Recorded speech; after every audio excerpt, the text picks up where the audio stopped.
করো তুমি, কি করো আগে বলো। হ্যাঁ, রেল দপ্তর থেকে চুরি করবে, চুরি।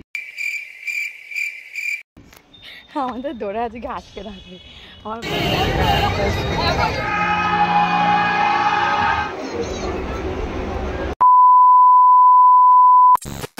Hello everyone, welcome back to my channel. আমি পিউ। কেমন আছো তোমরা? অনেকটা দিন পার হয়ে গেছে তোমাদের সাথে কোনো বড় ভিডিও শেয়ার করা হয় না। আজকে যখন দুই টুনা আর টুনি মিলে ঘুরতে বেরোচ্ছি, তাহলে ভাবলাম চলো তোমাদের সঙ্গে একটু শেয়ার করাই যায়। আমরা কোথায় ঘুরতে যাচ্ছি টাইটেল আর থাম্বনেল দেখে তোমরা তো বুঝেই গেছো।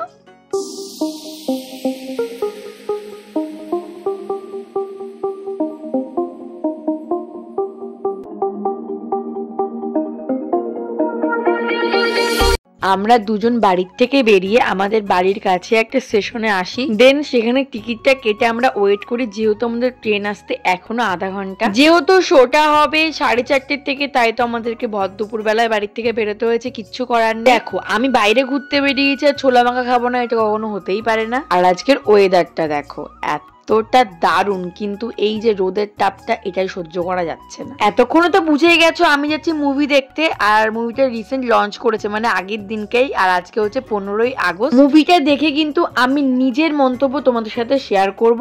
তো চলো, ট্রেনটা চলে এসেছে, আগে গন্তব্যে যাওয়া যাক।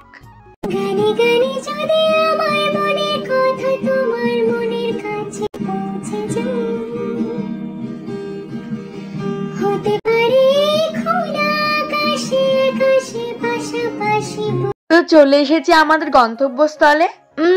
এইটা কিন্তু আমাদের আসল গন্তব্য না, আমাদের এখন 7 সমুদ্র 13 নদী পার করে আসল জায়গায় পৌঁছাতে হবে। সিনেমা হলটা যেহেতু স্টেশনের পাশেই, তো রেল লাইনের মধ্যে দিয়ে আমরা চলে গেছি। আর এখানে আমার হাজবেন্ড মানে তোমার দাদাভাই এত মজা করছিল, চলো তোমরা শুনে নাও। কি করো আগে বলো। হ্যাঁ, রেল দপ্তর থেকে চুরি করবে, এইটাও সম্ভব। আমাদের দৌড়ে আজকে আটকে রাখবে আমার বরের যা কথাবার্তা, বুঝতে পারছি আমি। এটা কি গেছে একটু ঝাউ আছে, আরে ঝাউ। ফাইনালি 7 সমুদ্র 13 নদী পার করে আমরা চলে আসি। আর এখানে আসার পরে আই এম তো অবাক। মুভিটা বেরিয়েছে 14ই আগস্ট আর আমরা গেছিলাম 15ই আগস্ট। এত পরিমাণে ক্রেজ ছিল বলার বাইরে। তবে যাই বলো, এখানে কিন্তু অনেক বড় স্ক্যাম হয়েছে আমাদের সাথে।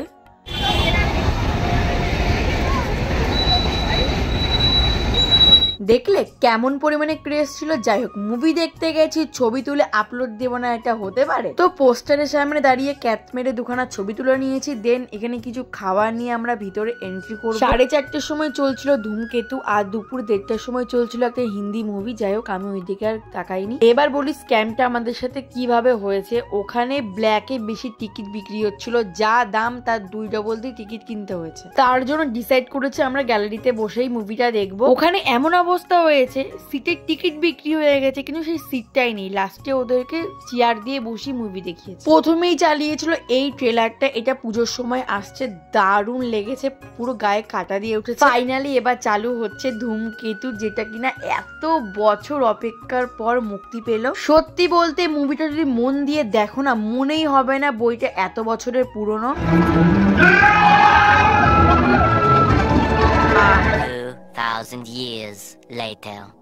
তো মুভিটা অনেকক্ষণ চলার পর ব্রেক টাইম দিয়েছিল, সবাই বাইরে বেরোচ্ছিল, আমি আর বেরোইনি, জায়গাতেই বসেছিলাম।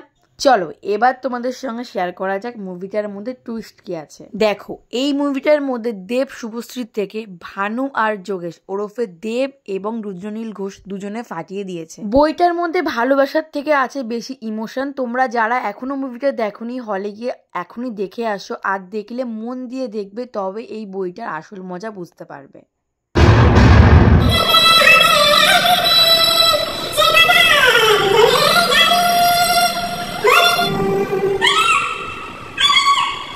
এখন দেখছি সোশ্যাল মিডিয়াতে অনেকেই বলছে বইটার আগা নেই মাথা নেই। আশা করি তারা বইটা মন দিয়েই দেখেনি। তবে এইটা ঠিক, কাহিনী কিন্তু অসমাপ্ত। আশা করি বইটার পার্ট 2 অবশ্যই আর খুব তাড়াতাড়ি আসবে। ধূমকেতু যে পরিমাণে ক্রেজ তৈরি করেছে, আশা করি খুব তাড়াতাড়ি পার্ট 2টা ওরা দিয়ে দেবে। তো যাই হোক, মুভি আমাদের শেষ হয়েছিল 7টার সময়, তো আমরা এখান থেকে বেরিয়ে যাই। এই ভিডিওতে আমি কিন্তু আগেই তোমাদের সঙ্গে বলেছি যে আমার যেটা মনে হবে এই মুভিটা দেখে আমি তোমাদের সঙ্গে সেটাই শেয়ার করব। স্টেশনে এসে আমি একটা আইসক্রিম নিয়ে নিই, আর আমাদের ট্রেন ছিল প্রায় আধ ঘন্টা পরে। জানো তো, মুভি দেখে বেরিয়ে আমার শরীরটা অনেক খারাপ লাগছিল, কারণ অনেক দিন পরে এরকম বেশি সাউন্ড, এত লোকজনের মাঝখানে গেছি। এমনিতেই আমার চোখের আর মাইগ্রেনের প্রবলেম আছে, তো আমার চশমাটাও আমি নিয়ে যাইনি, তো সব মিলিয়ে একদম পুরো জগা খিচুড়ি। বাড়ি পৌঁছাতে আমাদের ঘড়ির কাঁটায় প্রায় 9টা বেজে যায়, কারণ স্টেশন থেকে নেমে আমরা আর কোনো গাড়ি পাচ্ছিলাম না। তো চলো, আজকের মতো ব্লগটা এই পর্যন্ত। কেমন লাগলো অবশ্যই কমেন্ট করে জানিয়ে। সবাই ভালো থেকো, সুস্থ থেকো, টাটা।